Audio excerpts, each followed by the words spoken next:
whatever's wrong with you, right? And then it goes away because you're all better. But more and more people are getting inflammation and it doesn't go away, hence it becomes chronic inflammation. And is there a connection between the COVID vaccinations and chronic inflammation in some individuals? So some people come up with a solution, don't give this vaccination, and they become anti-vax, right? Because we don't know, right? Other people say, wait, you don't understand the science. You're not even a doctor. These vaccinations are terrific. Thank goodness for them. Up until we invented the mRNA, we would have to spend years working on such a vaccination. Now we can spend months and we can have it out and produce it. And got all the testing that goes into that, or side effects, or gene mutation, or That's what he's talking about, though. I don't know. Well, I mean, look at all the stuff that just came out with about And I'm just bringing this up as an example of exactly this kind of problem for our inquiry.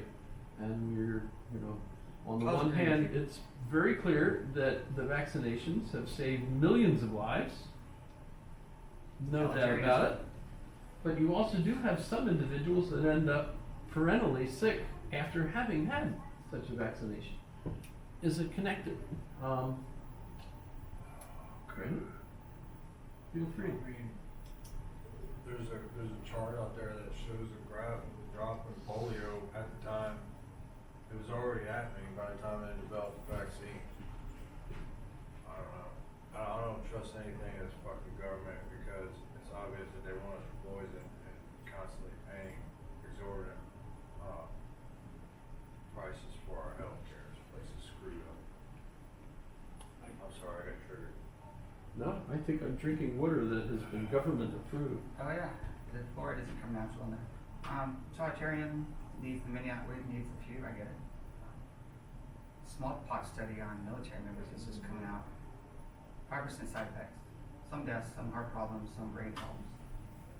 Just a new You can look at the parts per million or billion or whatever tolerance for glyphosate in the United States versus the UK. And then there's a research paper out there that's identified glyphosate as the thing that causes gluten intolerance. I thought it was Twix. Sorry, I got triggered. Gluten intolerance. We go back to philosophy. Wow. I like humor. That's, what is philosophy according to Dewey? What is philosophy? That was about finding a way to talk about the truth. Well, yeah, he says, we don't know if we've gotten the truth yet, so let's just call it, this is our current warranted assertion based on the studies we've done so far. But obviously, in some problems, we're going to not be solving the problem. We've got too many questions. So this is, we think of it as an instrument.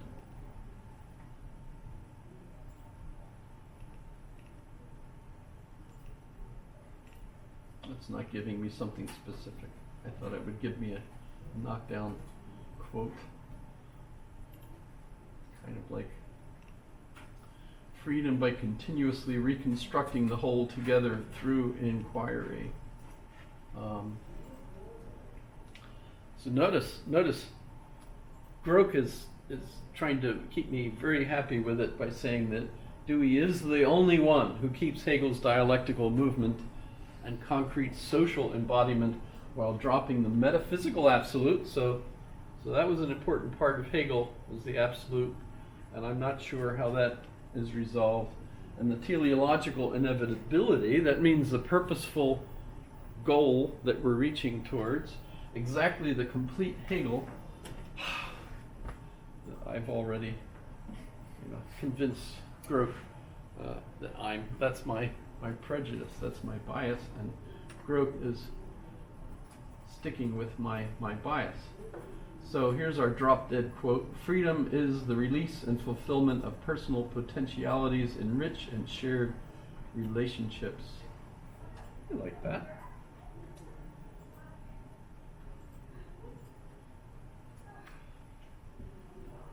No, the problems are there. They're not going away.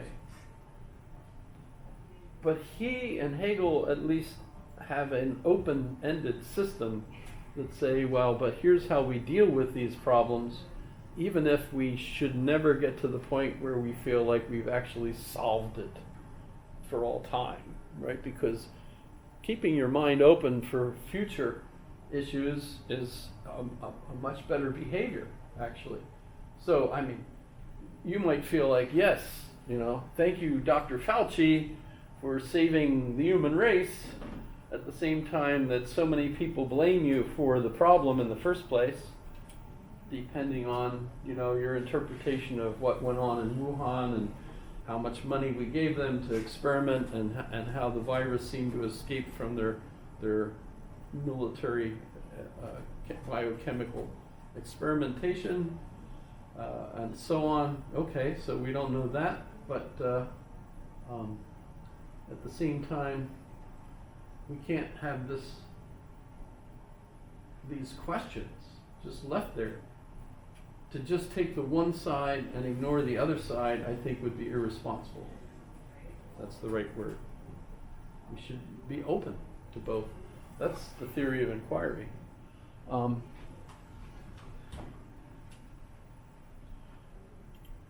So remember, the impact that Dewey had on education is the question. But let's look at this guy.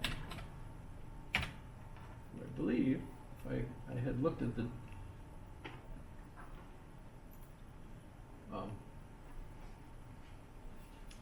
so Wittgenstein. If you saw the one class picture of his class in Linz, there's a little boy sitting up in the top row, and that boy's name is Adolf Hitler. So he's in the same class as Adolf Hitler as a kid in Linz. But his father is the wealthiest person in Europe. Wittgenstein? Pardon? Wittgenstein at the time. His father was owned ammunition building and steel and all these industries. Jewish, of course. See how that works, right? For questions, check the source with Michener. I can't think of Michener's first name. I read all of the Michener books. Was there? He did The Source, which is about Israel and the Jewish situation. He wrote The Covenant, which is about South Africa, its history. He wrote Hawaii, which is about Hawaii.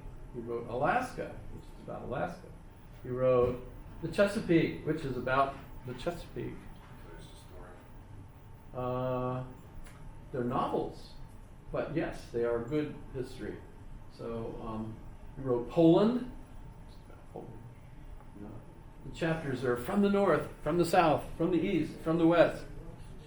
Who's in charge? Who's taking us over now? Right? Poor Poland.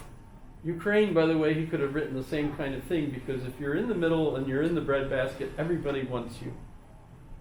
But, okay, so his father's the richest person in Europe at the time, and he's not the oldest at all. One of his older brothers lost an arm in the First World War, and Liszt wrote a piano sonata for one arm for that brother. His sister was famous for being the woman in white. So I don't know if this page will have it.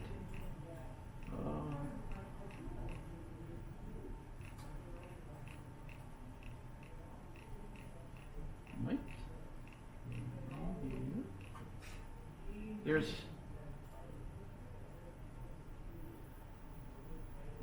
there's Wittgenstein, and there's Hitler.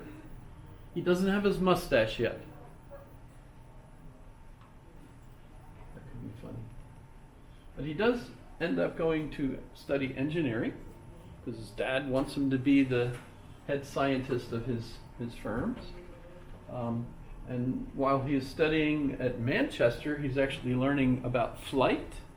And at the time, that's balloons. And he also starts working on an engine for an airplane, and he invents the first jet engine, which you can't put on paper airplanes. Just imagine.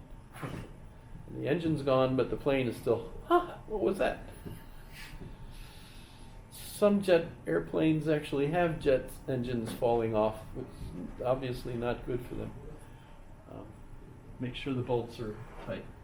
Let's just have a couple bolts, some of them. And we get on these. In any case, while he was there, he also became familiar with the study of language, and he read a couple of folks, including Bertrand Russell, and so he came down to see Bertrand Russell, and just so you know,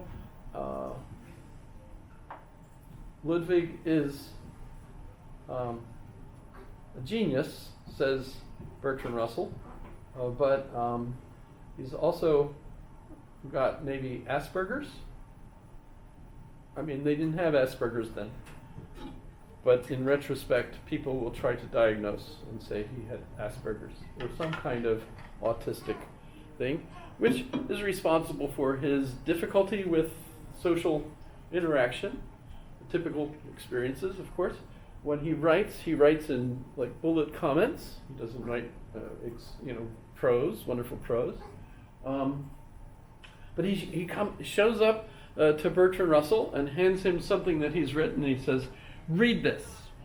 Bertrand Russell is like an earl, a professor, and he's just a German student. And he comes up and he says, "Here, read this, and if it's any good, I'll become a philosopher. If it isn't, I'll be a pilot." And Russell actually reads it, because he's a nice guy, and he sees him, and he says, "Don't be a pilot." And Wittgenstein figures, so I should study philosophy. I read that, and I think, no, he's scared to death of a person like this being a pilot. That's just me. I'm not a genius, so, I figured, wait a minute, this is how I... However, he goes on to study with Bertrand Russell and ends up getting his PhD with his Tractatus. And his Tractatus, which is on the web, you can just read that. You might not have to put Wittgenstein, but you can go Tractatus. And you could just read the Wikipedia article on it, or you could go to it. And it should have the English on one page and the German, because it was done in both. Notice Bertrand Russell wrote the introduction. They would not publish it unless Bertrand Russell explained what the hell it was. Otherwise, we're not publishing this. So Bertrand Russell wrote this and explained what it is all about. And when Wittgenstein read that, he said, "No, that's not what it's about."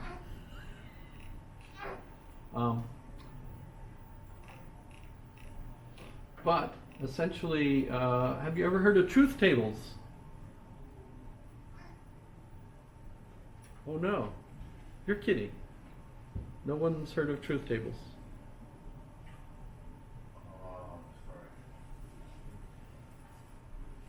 I don't have enough time to explain truth tables. It's how computers think. Computers don't actually think in prose. They build truth tables based on whatever code we put into them. And truth tables are based on true and false statements. Is that Boolean logic? Boolean logic is part of it. It's not the actual whole thing. Boole was mostly critical of like Aristotle's square. Remember we did the square? Boolean, if you remember Boolean critique of the square said that statements that are in contemporary languages can't be related to the universals in the same way that they are. But I'll give you a hint that at the very end when we're talking about Willard Van Orman Quine, Quine's article in 1952 demonstrates that Aristotle's square is an error. That whenever you have a universal statement, so if I say I have for anything you pick, da-da-da-da-da, right? That turns out to be equivalent to, it's not the case that there is something that is not da-da-da-da-da. This is a universal, this is a particular. So you have an equivalence relationship between any universal statement and any particular statement. So the square, which has the universal statements at the top and the particular statements at the bottom, as if you can know these things. Remember with the a priori, the a posteriori, the synthetic, and the analytic?